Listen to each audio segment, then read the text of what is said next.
Go up front here to Jeff real quick. Jeff Kassouf, ESPN. Emma, congratulations on the first win. Wondering the emotions of the moment after waiting this long to get to the sideline, and just more tactically as well, what did you make of the front four? What did you want from them, and how do you think they executed the starting group, that is? I think, first of all, I'm pretty tired. It's hot out there at altitude. I'm English. That takes some time. Trust you me. But I think in terms of what I'd asked from the group, what we'd prepared for, the execution of that,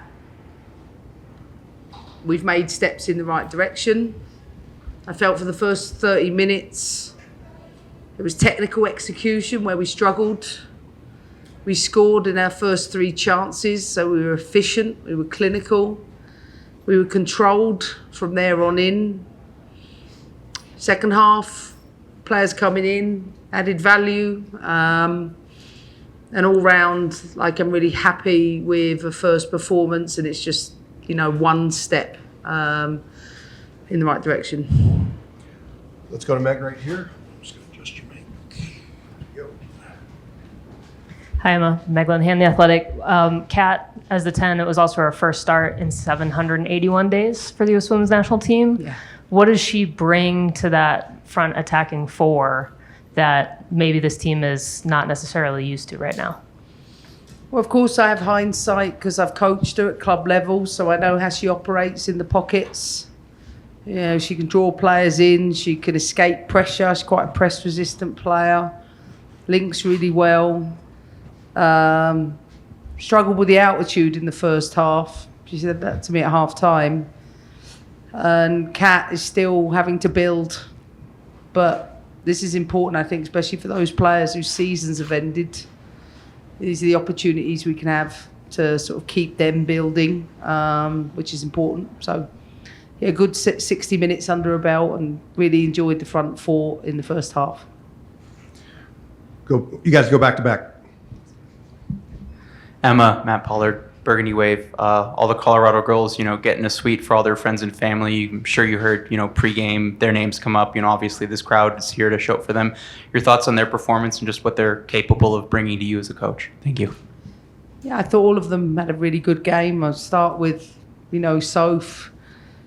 She stretched the pitch out really well. I thought she linked with Mal. There's another level, in my opinion, yet. We're just at the beginning of that. And I'm so happy for her. She's someone who, I said it yesterday, she really wants to do well for this team, and with the right amount of coaching and time, really think we can add a lot to her. I think Mal was sensational first half. The way she has the ability to face forward, link. Again, there's work to be done. There's many moments throughout the first half I felt we could have done it better. And Lindsay, she's a captain for a reason. She is a leader. She leads by example in so many ways. She was measured in her performance, sometimes a little bit low, but again, these are tactical tweaks. But all of them, were impressive. Brandon Nurse with the Denver Post. Just given the context of Mallory's injury, her fight back to health and to full strength, just how cool is it for you to see as a coach for her to come back home, score the first goal under your leadership, and end up with 3 goal contributions? Yeah, I couldn't ask for any more. She's a player I've always admired. So to get the opportunity to coach her, see firsthand the qualities she possesses. But she's a connector. She's really magnetic as a human being too, in the way she operates in the team. She can multitask, she can do what she's doing on the pitch, and she can listen on the sidelines. I noticed that about her today. And my goal is to keep her fit, keep her healthy, because she's an important part of this team. Before we go to JT, if anyone online has a question, please raise your hand. There's no one at this moment, so we'll stick to the room. Jonathan, and then we'll go Steve, and then we'll go Lakin. Thanks, Aaron. Hi, Emma. I'm sure that on a day like this, you'd like to have unlimited substitutions and let everybody get out there and play, but should we make anything of Alex Morgan not playing, do you think, we'll see her Tuesday? No, we shouldn't make anything of it. I felt yesterday this is an important issue to raise, maybe stretching a little bit of pelvic area, and us women who have had children, we have to focus on, keeping our pelvic floor, agile. And I told her yesterday I'm not going to take any risks today because I wanted to play Tuesday. So I took the decision not to bring her into the game, so she's nice and fresh for Tuesday. Steve? I'm Steve Goff, the Washington Post. Is there a sense of relief to get this first game out of the way and now all steam ahead, full steam ahead? Do you know what? I don't think like that. I don't feel that pressure. So I don't know. I'm doing the job I love, and I get to enjoy all those amazing players. Like, for me, I don't feel relief from that. I feel re-energized and want to coach this group, and they want to be coached. And I think you can see we're building something. There's lots of work to do. There's lots of holes in our play, no question, but it was a good start. Go ahead, Lakin. Hey, I'm Lakin Lippman with Fox Sports. Just another question about Kat. She obviously made her return not too long ago to the national team. I feel like she's been building and building. How long do you think it is until we see her at her best? I don't know is the answer to that, but I believe in gradual builds to do it. I think people don't realise she's only been in the last 2 camps, over a 24-month period. But listen, Kat is a special player, no question whatsoever. So she'll keep growing into the shirt, I am sure. She's been tremendous all week in training. My goal is to keep her on the pitch. I know she plays for the best football club on earth. So they're going to look after her. And I was excited for her today. In the back there, yeah. Mark Hislop, Denver Gazette. I want to go back to Lindsay for just a second, if I may. Her experience, you said she's a leader for a reason. Pretty young lineup today. Given her experience and her leadership, how does that help a young group? Yeah, I mean, it's essential. It really is. But we've got a good combination in the group, whether it's more experienced, less experienced players. This is, for us, a new beginning. So we need her wisdom, much like we need it from Alex Morgan, from Emily Sonnet, from Rose Lavelle. All of these senior players, Crystal Dunn, they understand what it means to play for the national team. And I've been so impressed with their guidance behind the scenes and how much they care for each other.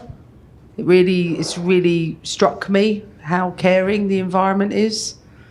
So I feel full credit to them. But I think that is because of the legacy of the programme. I think it's one of the pillars of the US Women's National Team, and it's a really, really nice environment to be in. Did you want to add something about the younger players? Yeah, I want everybody to be patient. There's a lot of young players on the pitch. They are learning, but they want to give everything for their shirt and they want to give everything for their country. Off the pitch, some make mistakes. Some have to learn. My job as a coach is to help teach them and guide them. We want to create an environment that's tolerant, that's respectful, that's inclusive.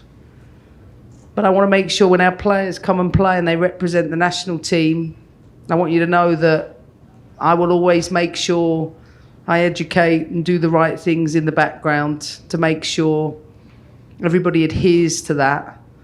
But I want to make sure our players, when they come out and they play for us, they feel supported by all of us. That's, for me, really, really important. And, happy Pride, everyone.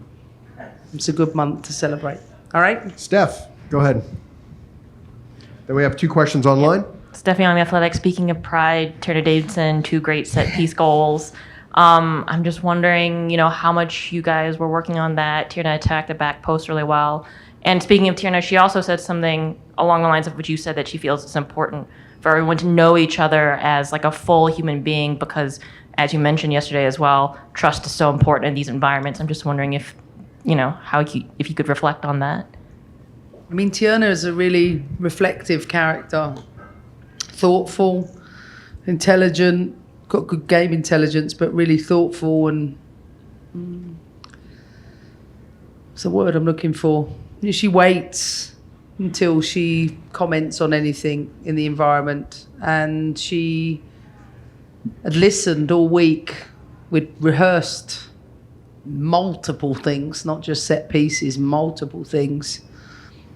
And her attention to detail and her ability to grasp ideas has been really good to watch her and Naomi all week. They're two exceptionally gifted football minds, and I'm not surprised she got into that position because it was something we've worked on. We're going to go online. Pardeep, go ahead. Hi, Emma. Just wanted to piggyback off of the set piece question. You said on the broadcast earlier that you think that this was something you obviously worked on all week and that you think this is something the team should be good at. I wanted to know why that was such a high priority for you in your first week on the job, and what you meant exactly by the fact that this team should be good at them. Well, two things. 30% of all tournament goals are scored from them. So it's an opportunity. We don't have time to waste. Second of all, we have set piece takers that can hit the right delivery areas consistently. So if you hit the right areas, you do the right thing in those areas, then you increase your chances of doing it. So it's an expectation. I've seen historically this program be good at it. So I want a return to that. So we have to excel. And for me, that demand won't decline. It is a part of our training, no matter the opponent, and the team did a really, really good job with it this week. Let's go with Jason Anderson, and we do have one more after that. Go ahead, Jason. Hi, Emma. Jason Anderson, Pro Soccer Wire, USA Today. I wanted to ask about something we saw when Lindsay came off. She took the armband to Naomi. I'm curious about how much we as outsiders should read into that, and if you could comment on Naomi's leadership qualities just from a general perspective. Yeah, Lindsay asked me as she was coming off, and I asked her to give it to Naomi. You see the way I've managed players at Chelsea. In the absence of senior players, I like to develop younger players into leadership. And that's not to say that we can read into it. It might be that I pick a particular moment for another time. But Lindsay's the captain of this team. And Naomi being on the pitch was the option today. Well, the hand got lowered, so we'll end there because we got to get to Minnesota. But thank you, everybody, and we'll see you soon. Thank you.